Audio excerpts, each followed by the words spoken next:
naitwa Karen Rema. Nilikuwa na ujauzito wa miezi 5 na wiki 2. Na ilitokea tu ghafla. Nilikuwa tu nyumbani.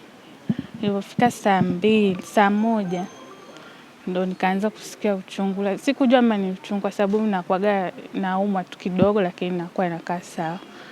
Sasa shangaa ikachanganya, ndo nikamuita mume wangu. Kwa sababu hii ndo hospitali nilikuwa natibiwa. Kwa hiyo tukaambiwa tuje huku moja kwa moja tusipitie sehemu nyingine. Ilifika kama saa 3 hivi ndo nikajifungua. Wameshindwa kushika sababu wametoka hai kweli. Mmoja ndo alitoka ameshakufa. Hao 4 walikuwa wazima. Walikuwa na hema vizuri. Lakini madaktari walishasema tu hawataweza kuishi. Nilivyolala hospitali, kesho yake asubuhi nikakuta mmoja ndo amefariki.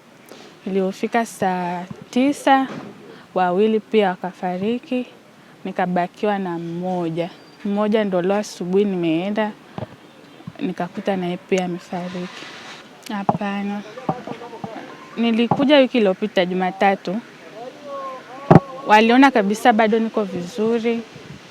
Wakaniambia tena wakanipa kabisa wiki 2 kwa sababu mimi nahudhuria kila wiki hospitali na kuja kuonana na daktari specialist wa kina mama kabisa. Wanasema hamna sababu. Imetokea tu ghafla. Nimejifungua kwa njia ya kawaida. Wote. 2 wa kiume, 3 wa kike. Baba, umepokeaje msiba huu mzito? Kiukweli nimepokea kwa masikitiko.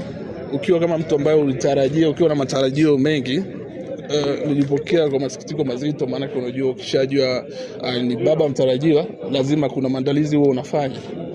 Nilikuwa nimejipanga, lakini mipango ya Mungu pia haina makosa. So nimepokea kwa masikitiko makubwa, lakini yote kwa yote tunamshukuru Mwenyezi Mungu. Watoto walizaliwa siku ya Jumamosi wakiwa 5. Changamoto inakuja kwanza, mama mimba ilikuwa haijafika, ilikuwa ina wiki 26. Chanzo kwa sababu watoto walikuwa 5 mwilini, na mama tumbo linapokuwa linatanuka inafika wakati linakuwa tena halina nafasi ya ziada. Kinachofuata sasa ni uchungu unaanza. Ndipo wale watoto walizaliwa kwa sababu wale watoto ni wengi, watoto 5.